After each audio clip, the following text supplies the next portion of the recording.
Baby Mehran 1945।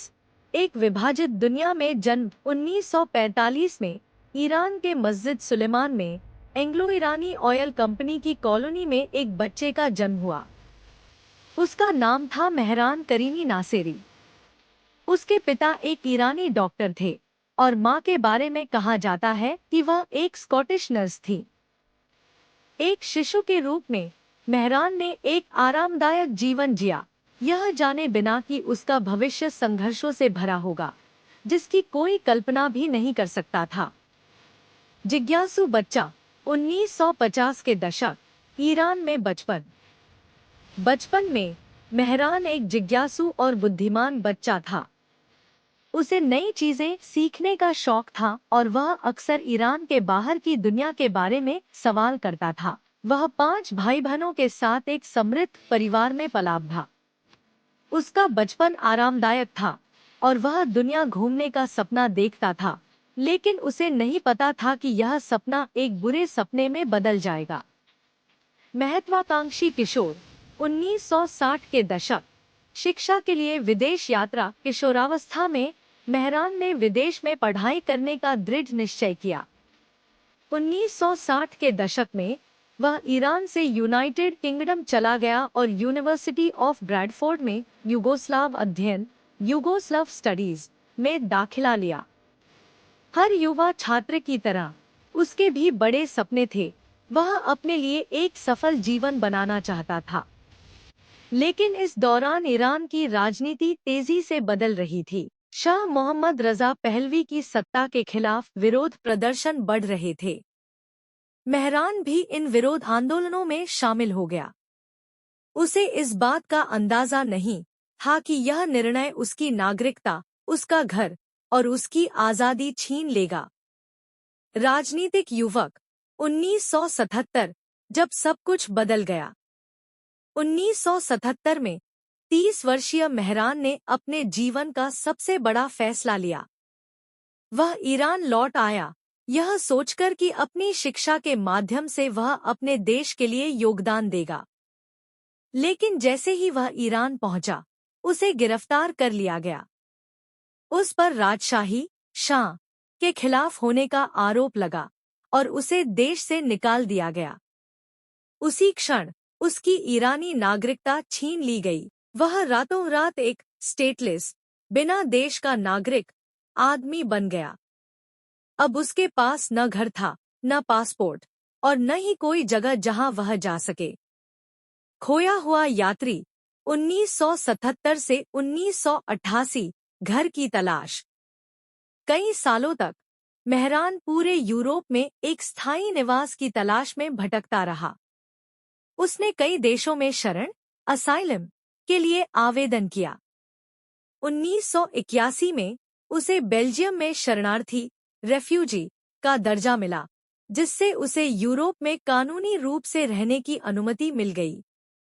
अब वह सोच रहा था कि अपनी मां की ब्रिटिश नागरिकता के कारण वह ब्रिटेन में रह सकता है। इसलिए उसने यूके जाने का फैसला किया, लेकिन नियति ने कुछ और ही तय कर रखा था। एक छोटी सी गलती 1988, जिसने सब कुछ बदल दिया। 1988 में 43 वर्षीय मेहरान पेरिस होते हुए ब्रिटेन जाने के लिए यात्रा कर रहा था। पेरिस के एक रेलवे स्टेशन पर उसने एक छोटी सी गलती कर दी। उसका ब्रीफकेस चोरी हो गया, जिसमें उसके सभी कानूनी दस्तावेज थे। अब बिना कागजात के ब्रिटेन ने उसे प्रवेश देने से इनकार कर दिया और उसे फ्रांस वापस भेज दिया गया। फ्रांसीसी अधिकारियों ने उसे निर्वासित करने की कोशिश की, लेकिन बिना पहचान के कोई भी देश उसे स्वीकार करने को तैयार नहीं था। अब उसके पास कहीं जाने की कोई जगह नहीं थी और वह चार्ल्स डी गॉल हवाई अड्डे के टर्मिनल 1 में फंस गया। कुछ दिनों की देरी 18 साल की कैद बन गई। हवाई अड्डे का आदमी 1988 से 2006, 18 साल तक फंसा रहा। अगले 18 सालों तक मेहरान चार्ल्स डी गॉल हवाई अड्डे के टर्मिनल 1 में रहा। वह लाल रंग की प्लास्टिक की बेंच पर सोता था। एयरपोर्ट कर्मचारी और यात्रियों द्वारा दिए गए भोजन पर जीवित रहा। वह अपना समय डायरी लिखने, अखबार पढ़ने और लोगों को देखने में बिताता था। नई पहचान। Sir Alfred. ब्रिटिश दूतावास की एक गलती के कारण एक दस्तावेज में उसका नाम सर अल्फ्रेड लिखा गया। इसके बाद उसने इसी नाम को अपना लिया और किसी को भी अपना असली नाम बताने से इनकार कर दिया। धीरे धीरे वह हवाई अड्डे पर एक जानी पहचानी हस्ती बन गया। यात्री, स्टाफ और पत्रकार उसे जानते थे। फिल्म जिसने सब कुछ बदल दिया। 1999 से 2004। 1999 में 11 सालों के बाद फ्रांस की सरकार ने उसे फ्रांस में रहने की अनुमति दे दी, लेकिन उसने कागजात स्वीकार करने से इनकार कर दिया, यह कहते हुए कि उसमें उसे सर अल्फ्रेड के रूप में मान्यता नहीं दी गई थी। इस बीच उसकी कहानी पूरी दुनिया में फैल गई। पत्रिकाओं, इंटरव्यूज और मीडिया रिपोर्ट्स में उसकी चर्चा होने लगी। The terminal 2004। हॉलीवुड फिल्म 2004 में स्टीवन स्पीलबर्ग ने द टर्मिनल नाम की फिल्म बनाई, जिसमें टॉम हैंक्स ने मुख्य भूमिका निभाई। यह फिल्म मेहरान के जीवन से प्रेरित थी। इससे वह और भी प्रसिद्ध हो गया और फिल्म से उसे रॉयल्टी भी मिली। लेकिन फिर भी वह एयरपोर्ट छोड़ने को तैयार नहीं था। नई जिंदगी। 2006 से 2022। बाहरी दुनिया से संघर्ष। 2006 में 18 साल बाद मेहरान गंभीर रूप से बीमार पड़ गया और अस्पताल में भर्ती कराया गया। उसे ठीक होने के बाद एक शरण गृह, शेल्टर और फिर एक होटल में रखा गया, जहां फिल्म की रॉयल्टी से उसके खर्च पूरे हुए। लेकिन बाहर की दुनिया बदल चुकी थी। उसके पास न नौकरी थी, न परिवार, न कोई अनुभव।